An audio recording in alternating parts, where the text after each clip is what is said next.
कल्याणच्या बेतुरकर पाडा परिसरात जागृती मित्र मंडळाचा देखावा सध्या चर्चेचा विषय ठरतोय। या देखाव्याच्या माध्यमातून महिलांचं महत्त्व अधोरेखित करण्यात आले।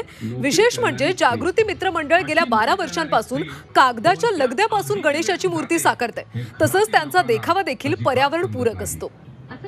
इथल्या देखाव्याचा आढावा घेतलाय आमचे प्रतिनिधी आतिश भोईर यांनी।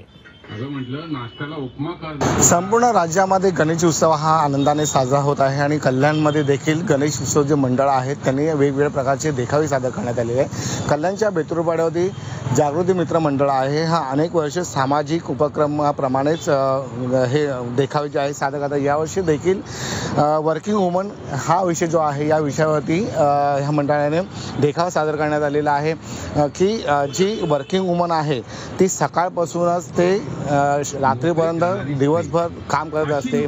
घरचं काम असू दे किंवा ऑफिसचं काम असू दे या देखाव्यामधून पूर्णतः सादर करण्यात आलेलं आहे। काही संकल्पना आहे आणि आपण किती दिवस ही मूर्ती बनवण्यासाठी लागलेला आहे? संकल्पना आमची यावर्षीची आहे वर्किंग वुमेनची। म्हणजे आपण आज जे पाहतो हल्लीची स्त्री पुरुषाच्या खांद्याला खांदा लावून काम करते, पण खरं तर असं नाही आहे, ती त्याच्यापेक्षा थोडं अजून जास्त काम करते। ही आमची दाखवायची संकल्पना मांडलेली आहे। चांगला उपक्रम आहे की मोठमोठ्या ज्या मूर्त्या आहेत त्या PVPच्या असतात, मात्र मोठ्या मूर्त्या देखील ज्या आहेत त्या कागदापासून बनवल्या देखील जातात। कॅमेरामन स्वप्नील शेजवळसह आतिश भोईर, झी मीडिया, कल्याण।